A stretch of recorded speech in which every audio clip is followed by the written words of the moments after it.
তো তোমাদের মধ্যে অনেকেই কমেন্ট সেকশনে কমেন্ট করছিলে আমার আগের ভিডিওটাতে যে দিদি ইলেকটিভ সাবজেক্ট যাদের নেই বা অ্যাডিশনাল সাবজেক্ট যাদের নেই তাদের মানে পার্সেন্টেজটা কি হবে, তাদের টোটাল ফুল মার্কসটা কি হবে।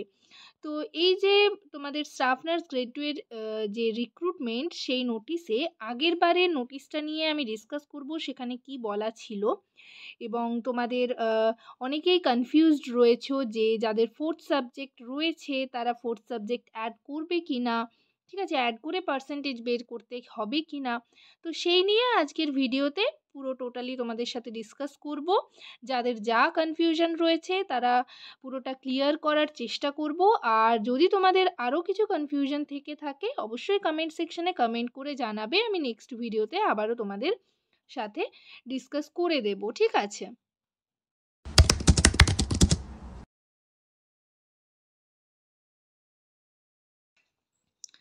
হ্যালো সবাইকে, জার্নি অফ আ নার্স চ্যানেলে তোমাদের আবারও ওয়েলকাম জানাই। তো আজকে আমি আরেকটা রিকোয়েস্টেড টপিক নিয়ে তোমাদের সাথে ডিসকাস করব।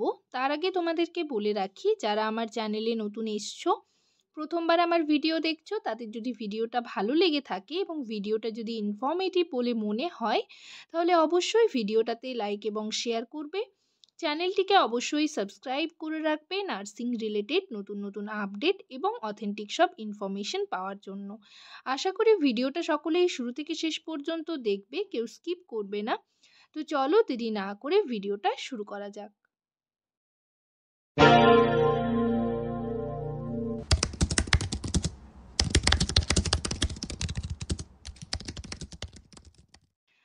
তো এই নোটিশটা আমি নিয়ে এসেছি, দেখো এটা কিন্তু গতবারের মানে আগের যে রিক্রুটমেন্ট, লাস্ট যে রিক্রুটমেন্ট বেরিয়েছিল ডিসেম্বরে, তো সেই রিক্রুটমেন্টের নোটিশ, ঠিক আছে। তো আমি যেটা আগের ভিডিওতে তোমাদের বলেছিলাম যে ইলেকটিভ সাবজেক্ট অ্যাড হবে, সেটা মাধ্যমিক বলো এইচএস বলো, ঠিক আছে, প্রত্যেকটারই। এবং অনেকেই কনফিউশন রয়েছে যে মানে নার্সিংয়ের যে সাবজেক্টগুলো রয়েছে অর্থাৎ জিএনএম এর যে সাবজেক্টগুলো রয়েছে সেগুলোর কিভাবে অ্যাড হবে, টোটাল কত মার্কস তোমরা লিখবে, ঠিক আছে, এবং পার্সেন্টেজটা কিভাবে বের করবে, তো সেগুলো নিয়ে একটু কনফিউশন রয়েছে। তো এটা হচ্ছে গতবারেই কিন্তু এরকম নোটিশটা মানে মেনশন করা ছিল যে ইলেকটিভ সাবজেক্ট অ্যাড হবে, কোনো বারে কিন্তু সেরকম হয় না।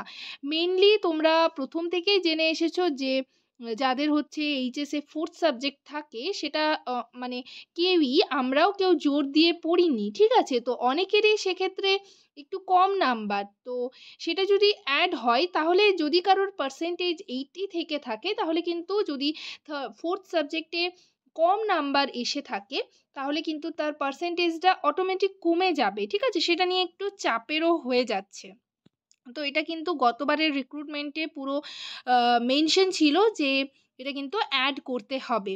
মেনলি তোমরা যে মানে পরীক্ষা দাও না কেন বা হচ্ছে তোমাদের কোথাও যদি সার্টিফিকেটগুলো লাগে, মার্কশিট লাগে, তখন কিন্তু আমরা ফোর্থ সাবজেক্ট অ্যাড করি না, ঠিক আছে, এবং রেজাল্টেও সেটা অ্যাড হয় না, সেটার পার্সেন্টেজ বের করতে হয় না। বাট যেহেতু এখানে আগের বছর মেনশন ছিল যে ইলেকটিভ সাবজেক্ট অ্যাড করে তারপর তোমাকে পার্সেন্টেজটা দিতে হবে, সেহেতু সেরকমটাই হয়ে এসছে, ঠিক আছে। সেহেতু একটু হেরফের হয়ে থাকে, ঠিক আছে, যাদের একটু বেশি নাম্বার ধরো বেশি পার্সেন্টেজ হয়েছে, তো কারোর ফোর্থ সাবজেক্টে কমের জন্য নাম্বারটা পার্সেন্টেজটা কমে গেছে। আবার কারোর ধরো পার্সেন্টেজ কম বাট ফোর্থ সাবজেক্টে অনেক বেশি সে নাম্বার পেয়েছে, তার ফলে তার পার্সেন্টেজটা একটু বেড়ে গেছে। তো এইভাবে কিন্তু হেরফের হয়েছে আগের রিক্রুটমেন্টে।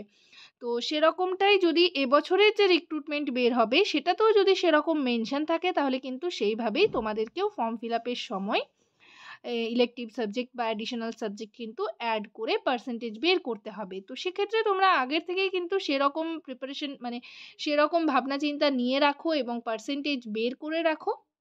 তো আমি নোটিশটা তোমাদের দেখাচ্ছি, দেখো কোথায় মানে কি মেনশন ছিল সেটা তোমরা একবার দেখে নাও, যারা দেখেছো ঠিক আছে, বাট অনেকেরই এই সম্পর্কে সেরকম ধারণা নেই।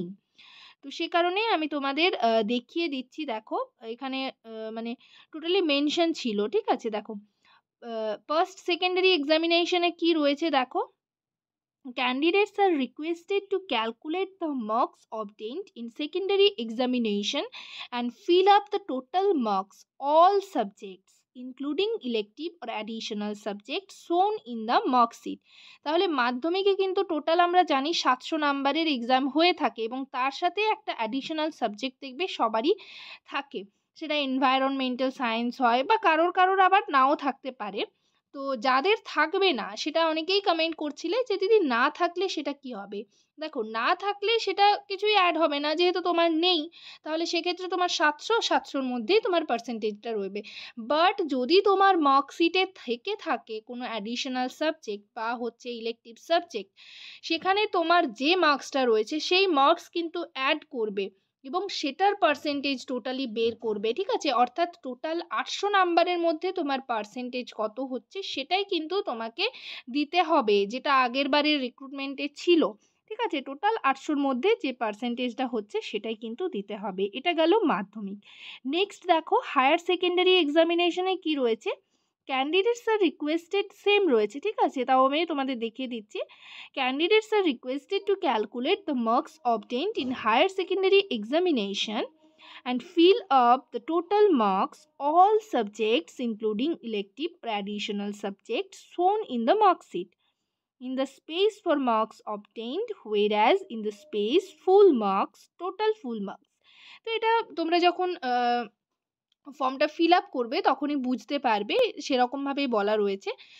তো যাই হোক, তোমাদের হায়ার সেকেন্ডারি এক্সামিনেশনে এইচএসে তোমরা দেখবে যে টোটাল তোমাদের মানে এক্সাম হয়ে থাকে 500 নাম্বারের মধ্যে এবং যারা ফোর্থ সাবজেক্ট নিয়ে থাকে তাদের কিন্তু 600-র মধ্যে হয়ে থাকে। তো এরকমটাও হয় যে ধরো তুমি হিস্ট্রি ফোর্থ সাবজেক্ট হিসাবে নিয়েছো, বাট হিস্ট্রিতে তোমার হিস্ট্রি অ্যান্ড জিওগ্রাফি রয়েছে, ঠিক আছে, হিস্ট্রিতে তোমার বেশি মার্কস এসে গেছে, সেক্ষেত্রে তোমার কিন্তু হিস্ট্রিটা মেনে চলে এসছে এবং যেটাতে তুমি কম নাম্বার পেয়েছো সেটা কিন্তু ফোর্থে চলে যাচ্ছে। তো সেক্ষেত্রে সেটা কিন্তু অ্যাড হয় না, মেনলি 500-র মধ্যে তোমাকে পার্সেন্টেজটা বের করতে হয় এবং মার্কশিটেও সেটাই মেনশন করা থাকে।